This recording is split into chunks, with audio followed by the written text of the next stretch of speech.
Merħba u nilqawkom għas-sessjoni tal-lum.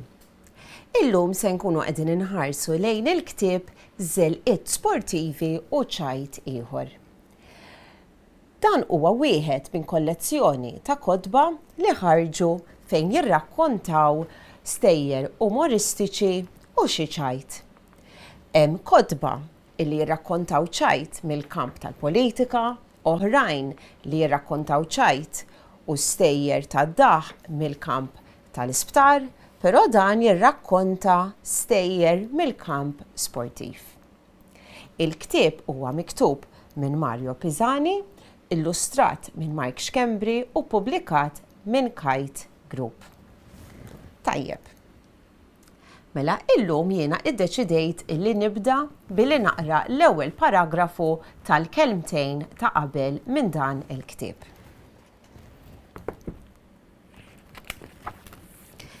Il-kelmtejn ta' qabel hija introduzzjoni għal ktieb. Ġeneralment il-kelmtejn ta' qabel dik li bl-Ingliż insejħu forward tkun miktuba minn xi ħadd li mhuwiex l-awtur, però f'dan il-każ kitibha Mario Pisani stess. Okay? Mela ħa naraw naqra x'qalilna Mario Pisani fl-ewwel paragrafu tal-kelmtejn ta' qabel. Minn ċkuniti dejjem kont iffissat fuq l-isport, propjament fuq il-futbol.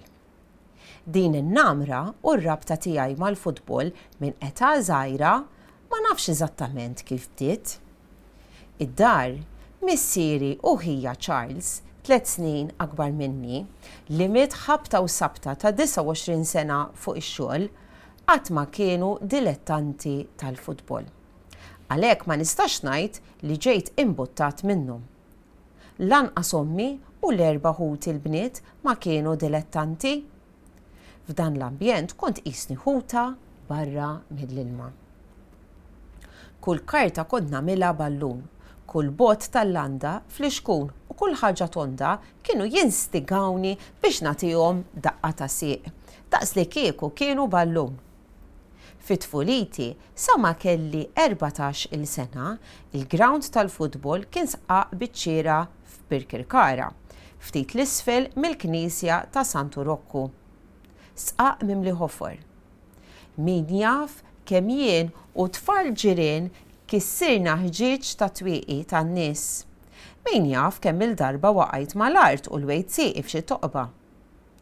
Meta morna noqogħdu triq bwieraq Birkirkara, faċċata tal-Knisja ta' San Giuseppe Ħaddiem, il-ground kiber ftit u sar l-għalqa tal-Gambarell, ground tal-Ħamrija, bil-ħofor ukoll bħall-isqaq u biskart li kien jintefa' fih bħal injam, ħġieġ u terrapin. Imma l-ispazju kien biżejjed biex nilagħbu logħba futbol ma' sħabi. L-iskola kont nilagħab ma' tal-klassi u wara l-ofsinhar ma' tfal tal-Azzjoni Kattolika. Insomma, kont plejer tad-daqqa u imxi. Illum it-tfal għandhom ix-xorti li jistgħu jagħmlu użu mill-faċilitajiet tal-ogħla livell u taħriġ professjonali. Sewwa mela, hawnhekk rajna naqra l-istorja ta' Mario, rajna it-tfulija tiegħu kif kien qattaħħa u n-namra tiegħu mal-futbol, kif nkomplu naqraw dal-kelmtejn ta' qabel, insiru nafu li meta kiber Mario tħarreġ bħala referi, infatti kellu karriera twila bħala referi, imbagħad daħal fil-medja sakemm fl-aħħar ġie avviċinat biex jikteb dan il-ktieb. Għal dan il-ktieb huwa kellu jiltaqa' ma' ħafna sportivi u nies involuti fl-isport sabiex jiġbor dawn l-istejjer u ċajt. Okay? Għax dawn huma ċajt li ovvjament veru ġraw dawn mhumiex stejjer inventati. U issa ħammexxu għal waħda minn dawn iċ-ċajt.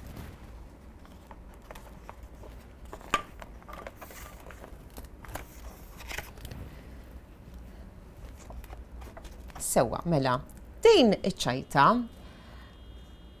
għandha t-titlu ta' Pelé.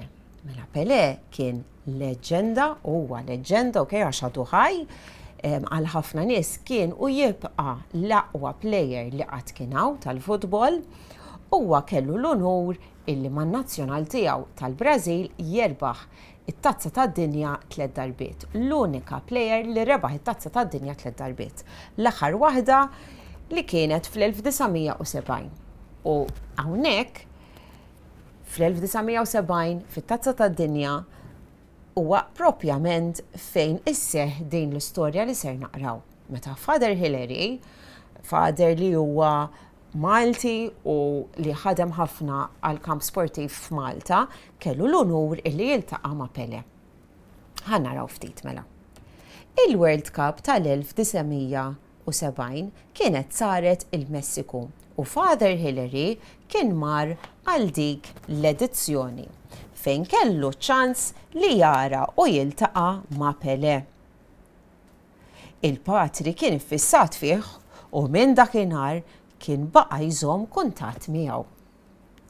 Xi snin wara, il-Pepsi Cola kienu ddeċidew li jġibu l-Pelé Malta għal sessjoni ta' training.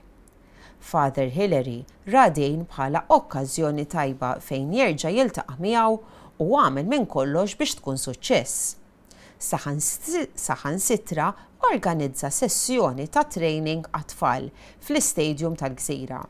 Kienu attendew 1700 tifel. Mela immaġinaw intkom kieku jiġi l-istilla tal-futbol Malta, ġifieri immaġinaw għal dak iż-żmien qisek qed tajt xi Ronaldo, okay? Jiġi Malta u jagħti xi taħriġ lit-tfal. Jiena ninsab ċerta li jkun hemm ħafna bniet u subien li jkunu interessati biex jitħarġu ma' din l-istilla. Pelé u Father Hillary kienu saru ħbieb. U lejla minnhom Father Hillary mar il-lukanda fejn kien Pelé biex jieklu flimkien. Għal ħabta tal-11 għallu li kien se jitlaq. Pelé mingħajr ma lissen kelma oħra intefa' arkub teħ qudiemu. U minn hemm int l-idolu tal-futbol tiegħi u mhux jien l-idolu tiegħek, għallu Father Hillary. Pelé dritt wieġbu, berikni Father qabel titlaq. Sewa mela hawnhekk naraw kif Pelé kif qed jorina Mike Schembri fl-istampa infatti kif Pelé avolja kien l-istilla tal-futbol u kulħadd kien iffissat fuqu. U hawnhekk meta ra lil Father Hillary u wara li kienu saru ħbieb u kienu flimkien xtaq il-barka ta' Father Hillary qabel ma jmur id-dar. Tajjeb, nispera li oġbitkom din iċ-ċajta. Issa ħanurukom naqra l-attività li għandna għalikom għallum. Okay? Hawnhekk għandna ritratt ta' Pelé meta kien ħadu żgħir. U illum nixtiequkom issibu 3 fatti dwar Pelé. Okay? Jien semmejt diġà xi fatti fuqu u nixtiequkom tagħmlu naqra riċerka u tiskopru naqra iktar fuq Pelé. Hawnhekk għandkom 3 kaxxi u nixtiequkom tiktbu fatt f'kull kaxxa. Okay? Daqshekk allum, nisperaw li ħadtu gost u nixtiequlkom il-kumplament tal-ġurnata t-tajba.